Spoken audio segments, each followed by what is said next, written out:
Mon podcast IMO.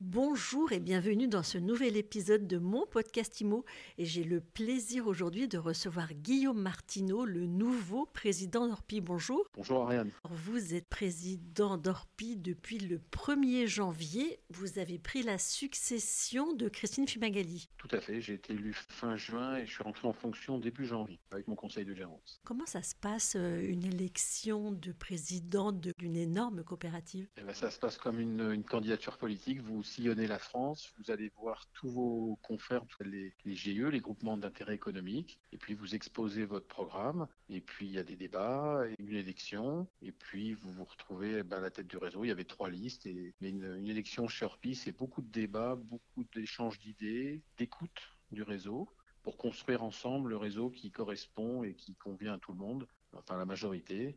Et pour avancer ensemble demain. C'est ce qui nous permet après, chez Orpi, une fois les décisions prises, d'avancer tous ensemble.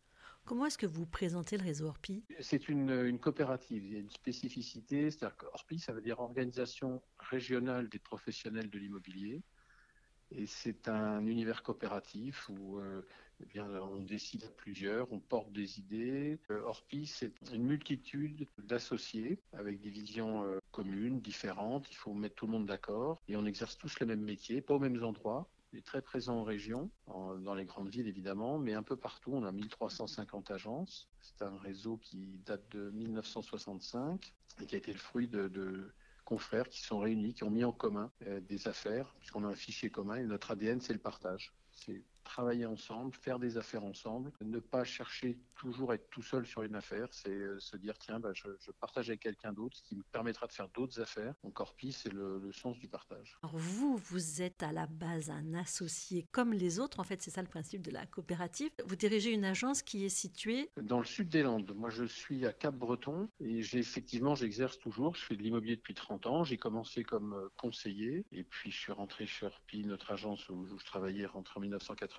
et j'ai franchi toutes les marches. Vous voyez, ce matin par exemple, j'ai commencé ma journée en faisant mes 10 minutes de point fixe avec mon équipe de Cap-Breton. Là je vous parle de Clichy, du siège, et je suis 3 jours par semaine à Paris et 4 jours dans les Landes parce que je veux rester au contact de mon métier. Alors je ne le fais plus comme avant, c'est évident, mais je suis au contact de mon agence, donc je chercherai à être un président toujours actif et toujours au contact de la réalité du métier, pour pas perdre de vue ce pourquoi j'ai été élu. La réalité de ce métier, justement, elle a beaucoup évolué ces dernières années. Le métier a complètement changé. Il y a tous les nouveaux acteurs du digital. Comment vous vous positionnez par rapport à tout ça ? Comment vous allez garder ou pas votre spécificité ? En se formant encore plus que ce que nous faisons actuellement. Et mes prédécesseurs ont mis en place des systèmes de formation déjà très performants. Et on va renforcer encore cette formation. Enfin, si on veut pouvoir continuer à faire notre métier et à être ce réseau numéro 1 que nous sommes en nombre d'agences, c'est de former,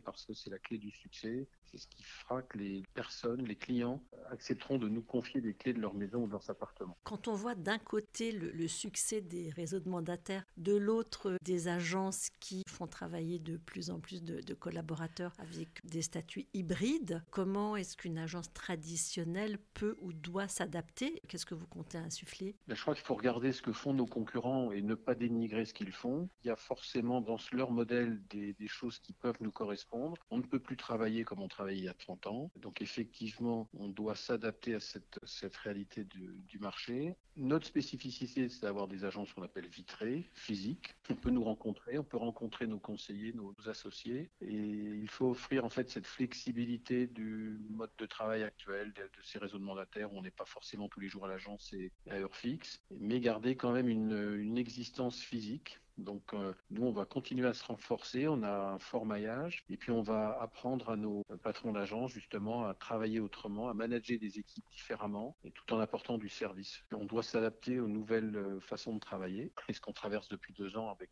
l'émergence du télétravail nous conduit à penser qu'on ne peut plus faire comme avant. Voilà. Donc on doit apporter nous-mêmes des services et à nos clients et à nos collaborateurs. Eh bien tiens, justement, je veux me lancer dans l'immobilier demain.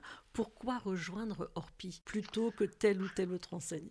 Ça déjà c'est une bonne idée. Mais rejoindre Orpi parce que justement si vous rejoignez Orpi, vous savez qu'un homme, une femme, une voix, donc vous pouvez contribuer à à développer et faire partager vos idées. Et pourquoi rejoindre Orpi? Parce que c'est un réseau qui offre des possibilités de développement importantes, des outils. Nous avons été précurseurs en 2015 avec la signature électronique et on continue chez Orpi à mettre en place des outils digitaux, à mettre en place des formations, doter nos collaborateurs d'outils encore plus performants. Donc vous pouvez trouver le moyen de vous développer chez Orpi. Alors quand on est élu à la tête d'un réseau qu'on a fait plusieurs mois de campagne, évidemment vous aviez un programme. Les points clés de votre programme et puis votre feuille de route, qu'est-ce que vous comptez faire aujourd'hui? Les centres de formation régionaux, permettre à nos collaborateurs de pouvoir se former assez proche de chez eux, ne plus avoir à monter à Paris pour se former, et remettre du lien humain dans la formation. On a beaucoup de parcours digitaux,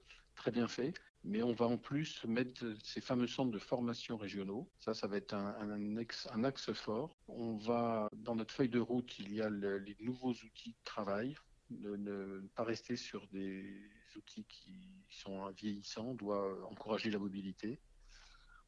Et puis remettre cet échange, ces groupes de travail qui ont fait la force de la coopérative, c'est-à-dire construire ensemble, écouter le réseau, redonner du sens au mot coopératif, en écoutant les besoins, parce que parfois on peut être déconnecté quand on est au siège ou avoir une vision du métier qui n'est pas la réalité en région. Donc on doit remettre beaucoup de sens coopératif dans toutes nos actions. Alors cette année, c'est aussi l'élection présidentielle.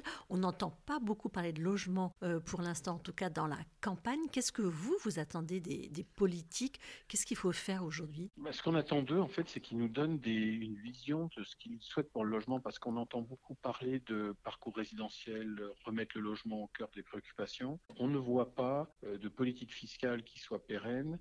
Il faut aider la possibilité de construire harmonieusement tout en respectant l'écologie. Donc, chez Orpi, on va reposer les questions que nous avions déjà posées en 2017 et s'adresser à tous les candidats en leur demandant clairement s'ils sont élus, que font-ils pour le logement? Comment encourager des propriétaires bailleurs à mettre sur le marché des biens qui restent inoccupés? Les lois prises actuellement sur le climat, sur l'énergie sont bonnes, paraissent contraignantes, mais nous les jugeons bonnes parce que ça va permettre de combattre toutes ces fameuses passoires énergétiques. Mais ce qu'on attend d'eux, c'est peut-être un peu moins de paroles, mais des actes et d'aider nos concitoyens à se loger. Tous nos concitoyens, quels qu'ils soient, que vous ayez un CDI, un CDD, que vous soyez saisonnier, que vous soyez étudiant, comment se loger, comment encourager les propriétaires à mettre sur le marché des biens. Vous avez des pistes concrètes à leur suggérer? Ce côté pérenne de la fiscalité, parce que acheter aujourd'hui avec une politique fiscale qui change sans arrêt, ça je crois qu'il faut regarder un peu ce que font nos voisins allemands par exemple, où il y a une certaine logique, une certaine durabilité des prises de décision. Donc en tout cas on voudrait pouvoir échanger avec eux et que ça ne reste pas juste un 20 mots ou un argument de campagne qui dure 2 mois. Parce que on voit bien cette tension sur les prix, cette tension dans toutes les régions, puisqu'on constate depuis 2 ans un fort mouvement de population qui quitte les métropoles. Il y a un réel besoin de logement et on n'arrive pas à loger tout le monde. Les prix sont envolés, donc il ne s'agit pas de bloquer les prix, mais il s'agit d'arriver à mettre sur le marché ce manque criant. Dernière question, Guillaume Martineau.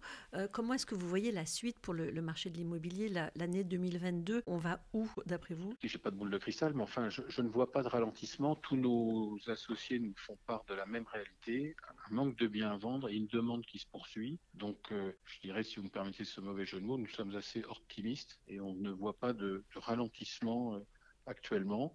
Les conditions d'accès au crédit restent basses, même s'il y a eu un durcissement de la législation, mais en tout cas, ça ne freine pas la demande et la demande est toujours là. Et l'année dernière, on ne pensait pas avoir une année avec 1 200 000 transactions. Ça a été le cas, c'est hors norme, c'est historique. Et en ce début d'année, ça continue, il y a toujours autant de demandes. Donc, ce début d'année commence bien. Merci beaucoup. Donc, on note que vous êtes un patron orpimiste.